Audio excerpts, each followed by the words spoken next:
Members,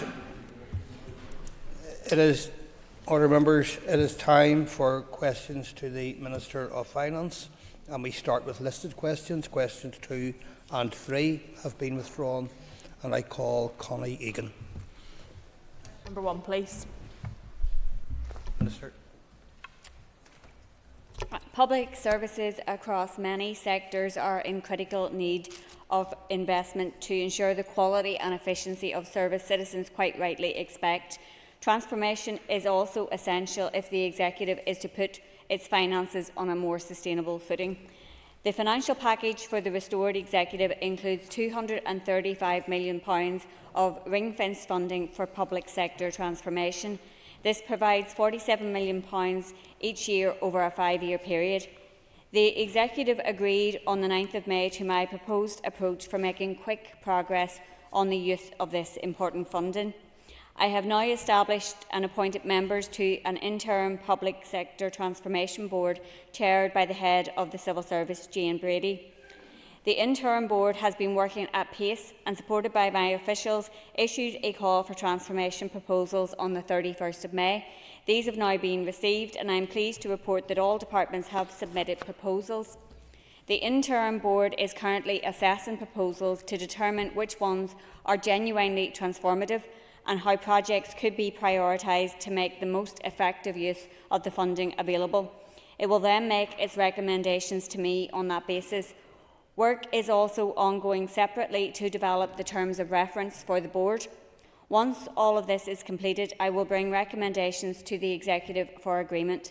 While this funding will in no way tackle the magnitude of issues at hand, I am committed to using it as effectively as possible to develop and implement a model of delivery which will stimulate the wider transformation of public services.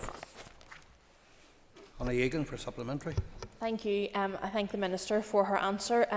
It's good to hear of the work so far of the interim board. Can I ask a timetable for the plans to establish the board on a permanent basis? Sure. So the board has been established on an interim basis to allow us to make progress in relation to the funding for this financial year. We didn't want to be in a position where we weren't able to receive proposals and spend the 47 million and potentially be in a position that you could lose some of that money or have to ask for it to be reprofiled. So we will be seeking to put the board on a firm and permanent basis, and I anticipate that once the board has completed its work in terms of developing terms of reference, which will then come back to the Executive I would imagine that will happen over the summer months, and then come into the autumn we will be looking at the membership more widely and the terms of reference. We have established it with 3 members, 3 permanent members to the board, but we may look to the mechanism for bringing on other independent experts that are able to provide specific advice in relation to particular projects. Another supplementary, Philip McQuiggan. Last Collier. Can I ask the Minister what are the criteria that departments need to meet and how will proposals be assessed? Sure. The letter from the Interim Transformation Board to departments had requested that proposals aim to achieve some or all of the following objectives: increased financial sustainability of public services, to transform the model of delivery of public services to improve effectiveness and efficiency, to meet increased demands and improve outcomes for citizens, and prevention or cost savings and early intervention. Further guidance was also provided through the pro forma, which departments were asked to complete. Large-scale proposals of £10 million or more, which pass an initial sift, will undertake an additional process for application and assessment given the higher levels of transformation investment sought. The Interim Transformation Board may also take advice from subject matter experts to inform their decisions and or asked to meet departments to discuss and understand their proposals better. I call Diane Forsyth. Thank you, Mr. Deputy Speaker. Question 4, please. Minister. The Ulster University Economic Policy Centre work is underway. Initial desk research has been conducted and the lead researcher is currently conducting interviews with relevant stakeholders. This is a specific piece of research to assess the economic impact of the differential poundages across our 11 councils in line with the Centre's research priorities and considering the merits or otherwise of a uniform business rate in this context. The report is due to complete in autumn. In tandem with this, the member will be aware of my desire to strategically align our rating system with the Executive's priorities for governments. Rates are our only devolved tax currently, contributing £1.5 billion to public services, and so it makes sense for it to align with the Executive strategy. Diane Forsyth for supplementary. Thank you very much, and thanks to the Minister for her response. And the recent consultation that was released by the Department looked at reliefs already in place and begged the question from many sectors who weren't afforded discounts, would they see those? So in terms of this full review, looking at our local businesses, our town centres who are decimated, what can we tell our local businesses that we will see a date as to an action point for help on their business rates? Minister. So the consultation that was undertaken earlier this year in relation to the rating measures was it was focused on revenue raising, and so the focus of it was quite specific in terms of the questions it was asking about particular reliefs. My officials have briefed the Finance Committee in relation to the responses received. So I plan to publish that report in due course after the election, and I plan to make a statement to the Assembly to outline my approach in relation to taking forward any recommendations in relation to the rating system in the short and medium term, as I continue to assess how we can best make that system work to meet our local needs. Padraig Delargy. Thank the Minister for her answer so far. Minister, can you please outline some of the specific ways in which you're currently supporting businesses? Minister. Since taking up this post in February, I have already secured holding the regional rate increase to the inflationary rate, as opposed to the 15% increase that was being pushed by the Secretary of State, and I have reinstated the Back in Business scheme to incentivise the use of empty units in our towns and cities, and also restored the rural ATM scheme.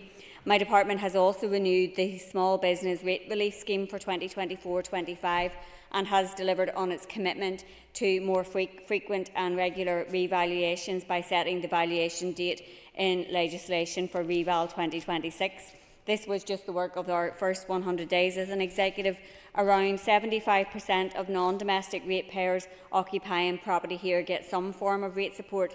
That includes 57% of all pubs getting some form of rate support, 65% of the hospitality sector as a whole in receipt of support via the Small Business Rate Relief Scheme, over 63% of retailers getting some form of support, with 80% of this support provided to small retail properties with an NAV of 15,000 or less. Almost 30,000 businesses from our tax base of just under 75,000 businesses get small business rates relief, and 4,474 manufacturers pay the lowest business rates in these islands, getting 70% off their rates by virtue of industrial derating tax relief, which is unique to this jurisdiction. Matthew O'Toole. Minister, in the centre of Belfast, what is now somewhat ridiculously known as the Tribeca project, there is thousands, perhaps hundreds of thousands, perhaps even more, of foregone rates, either through reliefs or through properties progressively being allowed to get into dereliction. That project has still not been developed, getting on for 20 years afterwards. Can I ask, would you look with LPS and officials in other departments and Belfast City Council at how the rating system can properly target getting that area of Belfast back off its knees and to be the destination it needs to be? Minister. So some of the rates reliefs that the member refers to, some of those have been considered as part of the rating consultation, so we will be considering those in terms of the next steps from the report that I know the member will have had sight of as Chair of the Finance Committee. I think it is important that we look at how we can best align what we are trying to achieve through our rating system with what the economic vision that the Executive has set also. So I will be working with my counterpart, the Economy Minister, and also the Communities Minister, because there are cross-departmental interests there, and my officials will be engaging with the Department for Economy officials as to how we can best make sure that what we are trying to achieve aligns. All earlier Flynn. Question number 5, please. Minister. At the time this question was submitted, there was no clarity on the timescale for the June monitoring round. I am pleased to say that the Executive has now agreed my recommendations on the June monitoring round, allocating £213.1 million resource and £57.5 million capital to departments. This included £122 million for the Department of Health, £35 million for the Department of Justice, £29.5 million for the Department of Education. It also provided £20 million of capital DEL to the Department for Communities for social housing. In addition to this, £43.7 million was provided to the Department of Education for the EA pay and grading review, allowing these staff, our classroom assistants, our school bus drivers, our school cooks, some of whom are amongst the lowest paid in the sector, but who play a vital role in supporting our children and young people, to move on to the new pay scales from the start of this financial year. I did carefully consider whether June monitoring round should proceed during the pre-election period, and my view is that this process represents the normal and routine business of the Executive. There was also an urgent need to provide funding certainty to departments and to those delivering services, our public sector workers and those relying on public services, including people on waiting lists and all of those education workers I have just spoken about. And even a short delay would have presented risks. Knowing that funding was available, I could not stand by while departments took potentially damaging decisions that might be avoided once additional allocations were confirmed. And proceeding as we have also allowed for proper Assembly engagement without the House needing to be recalled during recess. Earlier Flynn for supplementary. Thank you, and I thank the Minister for that answer. And just as a supplementary, in terms of yesterday's announcements and the funding that was announced, did any of that include additional funding that was secured as a result of the Fiscal Framework Agreement? So, following the agreement of the interim fiscal framework on the 22nd of May, the needs-based factor of 24% will apply from 2024-25 to all new Barnett consequentials arising since the Executive was restored in February. It will apply when the Executive's funding relative to British Government spending in England falls below its relative need of 124%. The funding provided by the financial package which accompanied the restoration will be exempt from this calculation, meaning that it will apply in both 2024-25 and 25-26. So in the funding allocations that were made yesterday, there was an additional £23.9 million as a direct result of the signing of the interim fiscal framework to the spring statement announcement from Treasury back in March, and additional funding applied to other Barnett consequentials which we anticipate from Westminster Mains. I call Deborah Erskine. Mr Deputy Speaker, question 6. Minister. I have been deeply concerned about the impact of branch closures for some time, which is why I called senior representatives from the local banks to attend a roundtable meeting with me last month. I used that meeting to urge them to protect our local branch network and maintain access to cash and banking services, particularly for those in rural communities and vulnerable customers, such as those on low incomes and the elderly, who still rely heavily on their physical banks rather than digital banking. I stressed to them that they have a responsibility to all their customers in impacted areas and emphasised the importance of quickly rolling out further banking hubs, and I intend to hold a further roundtable discussion in the autumn to follow up on these matters. Erskine for supplementary.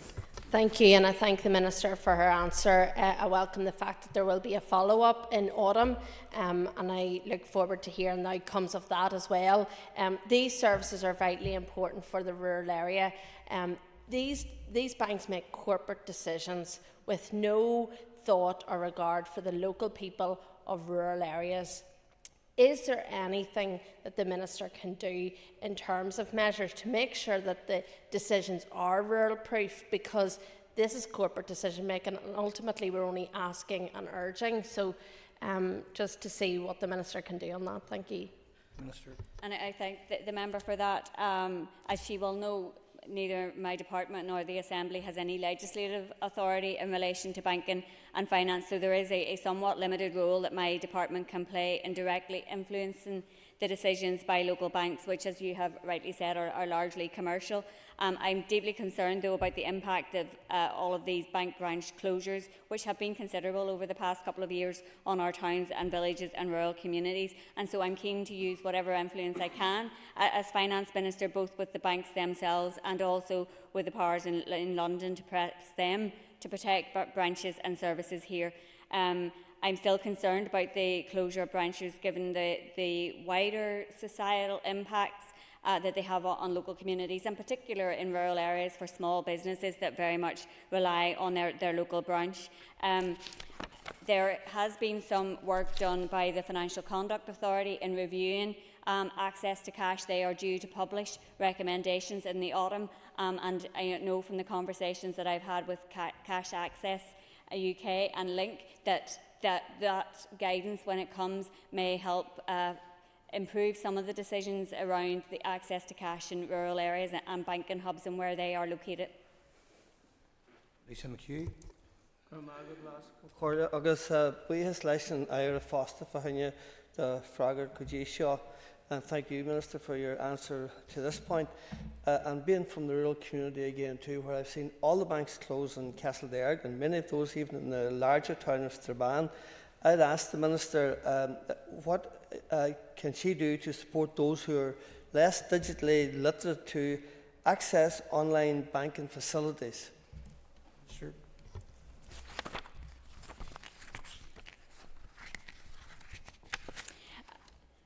So it's vital that banks proactively work with customers to encourage digital and financial literacy, which is something that I pressed upon them when we met on the 1st of May. In addition, my department has a small digital inclusion team to promote online services and to give people the skills, confidence, motivation and trust to navigate the online world. The Go On NI programme provides free digital training sessions in libraries, community centres and hubs throughout the north. These digital skills sessions introduce digital technology to people who are not familiar with going online and support people who want to improve their skills online. There is a particular focus on older people at times throughout the year, with specific events taking place during Safer Internet Day, Positive Ageing Month and Get Online Week. In the 23-24 financial year, the programme helped nearly 7,000 people with digital training, with 92 sessions taking place within libraries and community hubs in the Fermanagh and Omagh District Council area, for example, and people can contact their local library to enrol on these courses. Cara Hunter. Minister, you will be aware of the bank closures in our constituency of East Derry and Kilrea, Garva, Dungiven and more, and undoubtedly this has been detrimental for our constituents. I'm aware financial services are a reserved matter, but in your role as Finance Minister, what can we do to ensure that our rural constituents are not left behind when it comes to banking services? Minister. Yep, and the member is quite right. One of the reasons that I'm so concerned about the closure of the branch network is the impact on my own constituency and on constituents, particularly in rural areas. As I have outlined in terms of my response to Deborah, we do have limited ability in terms of directly influencing the decisions that banks take in their own commercial interest. And as I have said, it's my plan to reconvene that banking roundtable with key stakeholders in the autumn, bringing together the likes of the Financial Services Union, business bodies, consumer and community organisations, the Post Office, credit unions, Link, Access to Cash and UK Finance, which is the banking industry representative body. So my officials will be setting up that meeting in due course. I call Ciara Ferguson. Thank you, Deputy Speaker. Question 7. Minister.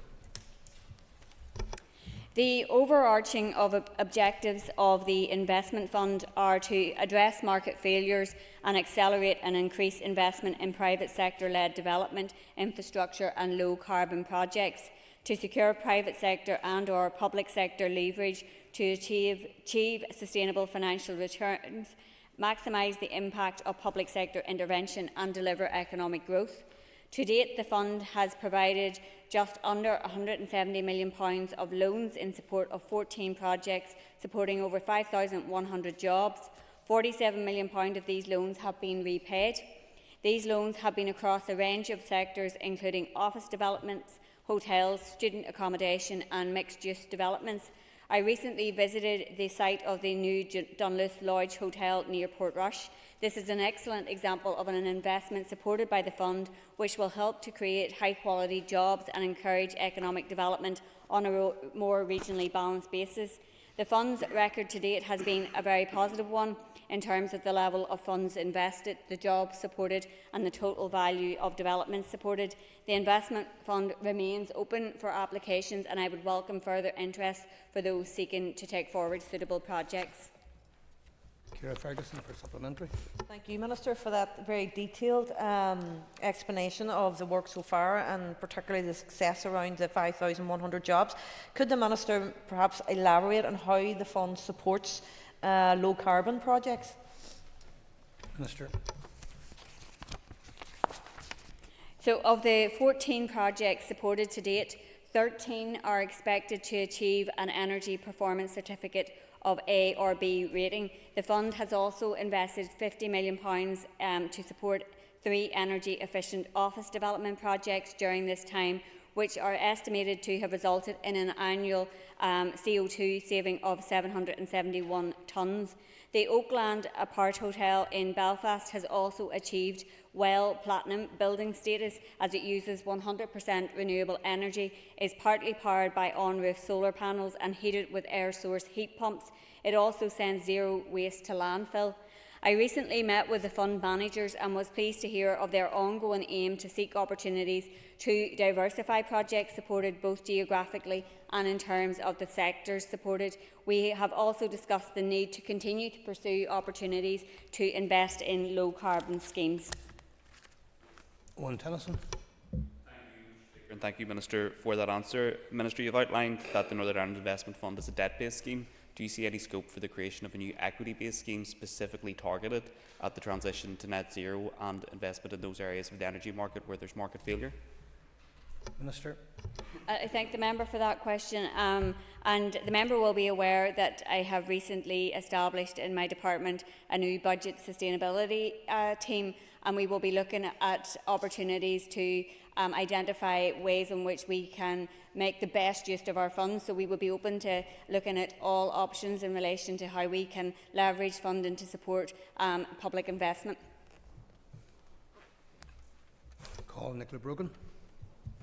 Ceist over a Hawklid Hall. Question number 8, please. Minister.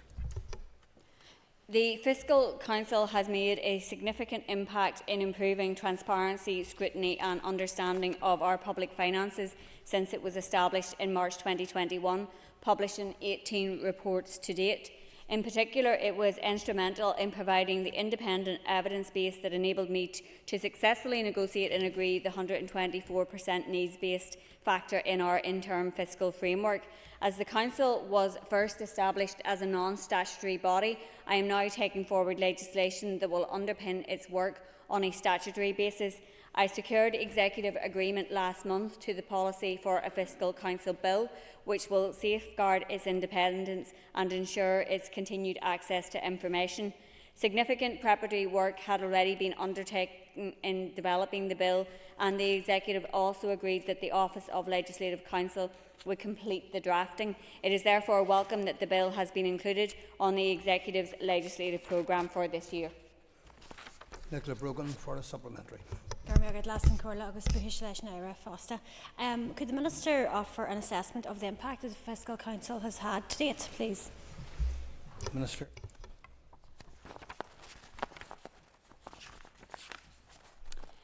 Well, in my opinion, the Fiscal Council has had a significant impact during its short time. Their assessments are insightful and are highly valued. They make a difference in terms of improving the transparency, scrutiny and understanding around the budget and monitoring process.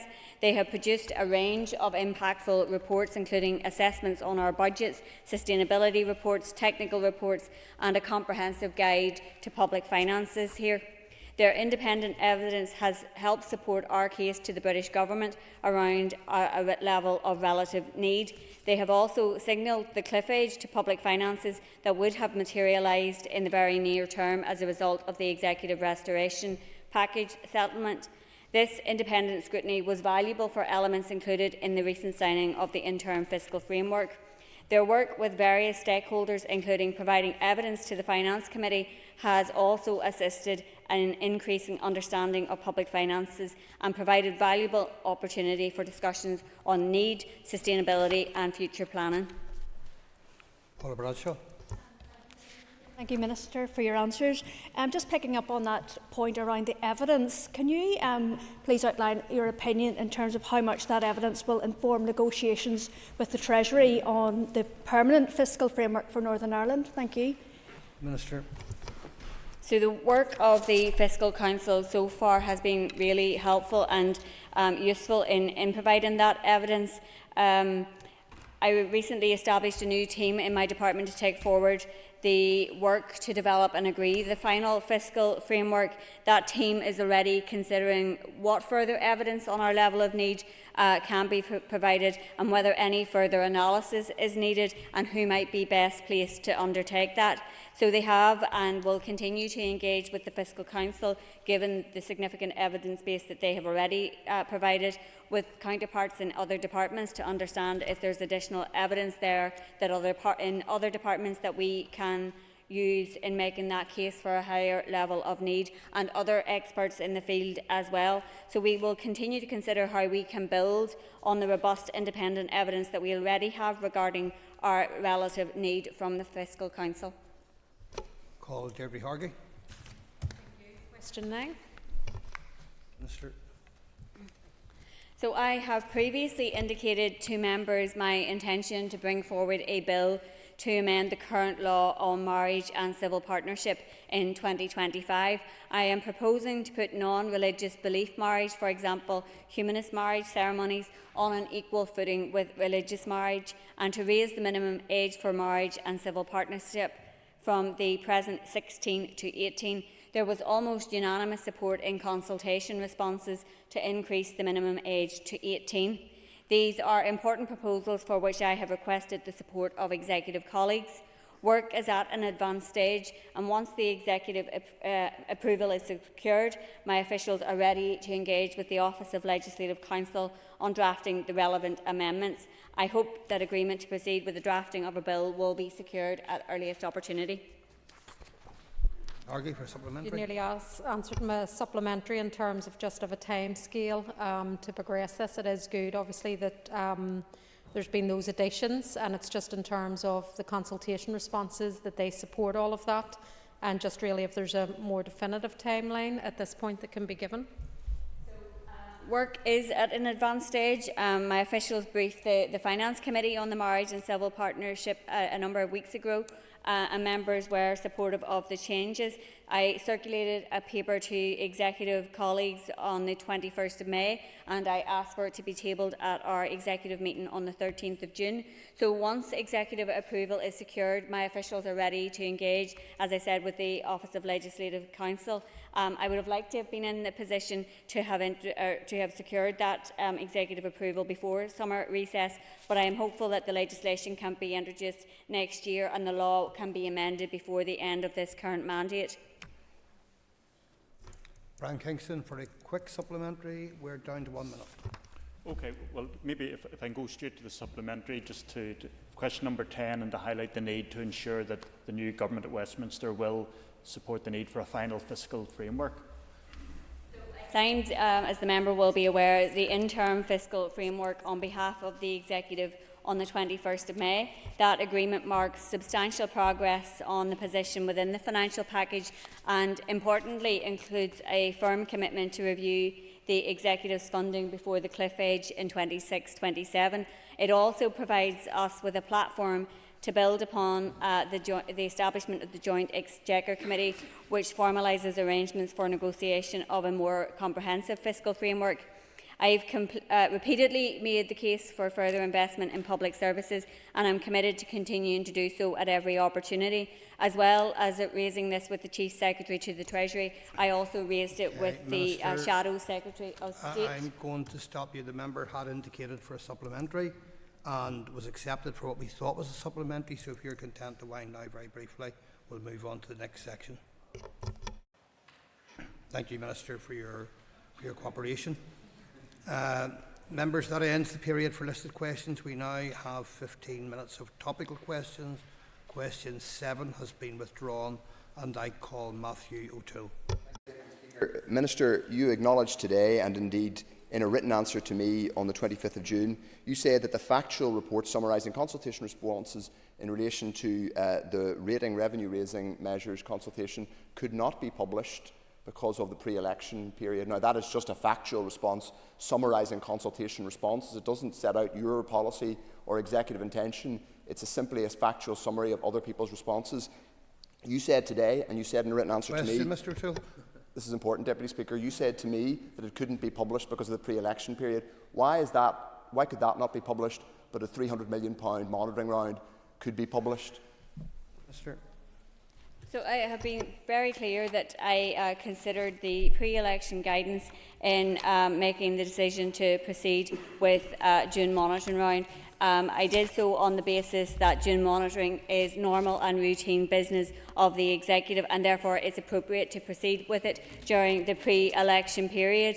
It is, given the financial pressures right across our departments, it was vital that they had confirmation of the additional funding allocations as soon as possible to give certainty to make decisions. I also think it was important to give certainty to all of those who rely on those services, whether they are healthcare workers, those on waiting lists, our classroom assistants and school bus drivers, and all of those parents who may be able to benefit from the childcare. Any delays in June monitoring could risk overspends or lead to greater adverse impacts than would have been the case had decisions been taken earlier. O'Toole, supplementary. Your position is that 4 days difference would have jeopardised public services, but you also say that a routine report setting out consultation responses without any policy intent could not be published because of a pre-election period, but totally normal and routine business to have an exceptional Monday morning executive meeting, for 3 podiums to be set out in the Great Hall for you, the First and Deputy First Minister, to have a press conference. Mr. O'Toole, that apparently is routine business. Minister, with respect, I think you're taking us for fools, and I think you and your department have jeopardised civil service integrity and impartiality by pushing yesterday's monitoring round. Minister. I have set out my position in relation to June monitoring and pre-election guidance to Mr O'Toole on, I think this is now the 4th occasion. I considered the pre-election guidance, I considered that June monitoring is normal and routine business for the Executive. The pre-election guidance is clear that each case should be considered on its own merits. Perhaps an opportune time to remind members that questions should be concise and introductions short. Keith Buchanan. Minister, you mentioned earlier in your remarks about business and domestic rates of bringing an income of approximately £1.5 billion a year. How buoyant is that figure year on year, and how much of that is short of unpaid rates? In other words, what could that figure be if all rates were paid? Minister. So, just see if I can find the figures for this year. Yeah, so 1.5 billion is what was raised last year. And obviously that's a really important contribution to the delivery of our public services. Rating debt varies year on year. At the 31st of March 2024, the value of the outstanding rating debt was £180.5 million. That has been reduced somewhat in the interim. Land and Property Services is continuing to collect all outstanding rating debt. And there are a number of arrangements in place for those who face rating debt and those who are struggling to make their rate payments. And I would encourage anybody who is in that position to make contact with LPS. Buchanan, supplementary. Thank you for that information, Minister. And following on from the approximate £180 million of outstanding debt, at what point in time does your department write that off? You know, is there a period of time that you look back after 4 or 5 years and say you've wrote off? Have you any figures for that? Minister. So I'm not sure that I would have those figures in front of me, but no, it is not written off after a period of time. There is a very limited number of circumstances within which written debt will be written off. For example, if somebody dies or a company goes bankrupt, I would be happy to write to the member and to share the detail. I think I have shared it already in response to written questions as to how much of that debt refers to what particular year. Gary Middleton is not in his place, so I call Trevor Clark. Thank you very much, Mr Deputy Speaker. Can I ask the Minister, and my main body of questions I was going to ask the Minister actually, what specific bids the Justice Minister has made in relation to policing numbers in terms of additional finance? Minister.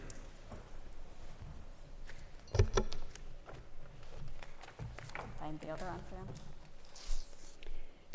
So there was resource bids from the Department for Justice totalling £274.7 million for PSNI, an additional capital of £16.4 million sought for maintenance and enhancement of the PSNI estate. Further to this, £18.7 million of ring-fenced resource del. As the member will be aware, however, both resource and capital bids in the monitoring round far outweighed the level of resources available. And the Executive has agreed to provide an additional £35 million of resource del to the Department of Justice. Trevor Clark for supplementary. Can I thank the Minister for that answer, and indeed thank the Minister for making a bid in terms of the additional finances? Given that the Executive, all of the Executive parties had made a commitment in 2019 in terms of signing up under taking new approach, in terms of resourcing the police to an adequate level, at what stage are you, Minister, going to get serious about funding the PSNI sufficiently to allow those numbers and allow the Justice Minister to bring those numbers back to where they should be? Minister. And I would put on record my thanks to the Justice Minister for her constructive engagement both in setting the budget and in relation to June monitoring. She was very clear about the pressures facing the PSNI and right across the justice system, and I have taken on board what she has said in relation to that. And I think that, and I'll not put words in her mouth, but I think that she would recognise that I have tried to make additional allocations to support the Department for Justice, with £95 million additional in the budget in 24-25 that was announced on the 25th of April, and then with the additional funding in June monitoring. I think that we all recognise the challenges that's facing us in relation to our public finances, and I am committed to continuing to make the case to the incoming British Government later this week that we do need to see proper investment in our public services, and that includes for the Department of Justice. Joanne Bunting. Thank you, Mr Deputy Speaker. Is the Minister aware that numerous retired police officers are being contacted to say their pensions have been overpaid, some for as long as 16 years? Mr. So I'm not sure that that's something that has been brought to my immediate attention, but I would be happy to write to the member in response to it, but go ahead with your supplementary. Joanne Bunting, supplementary. Thank you, and thank you, Minister. This follows on from a similar debacle involving prison officers' pensions, which is rumbling on. Clearly something is going badly awry if these pensions are being miscalculated to that extent and it's not noticed for as long as 16 years. I'm aware there's also involvement from the DOJ, but will the Minister undertake a review to establish what is going on to lead to such grave errors with public funds and considerable distress for all those involved? I would encourage the member to write to me with some of the details in relation to that, and I will be happy to take that on board and to give that consideration.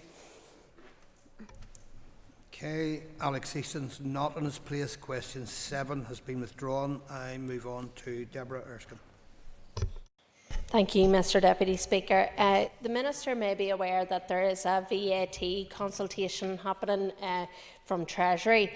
Could she give her assessment of that consultation? Minister.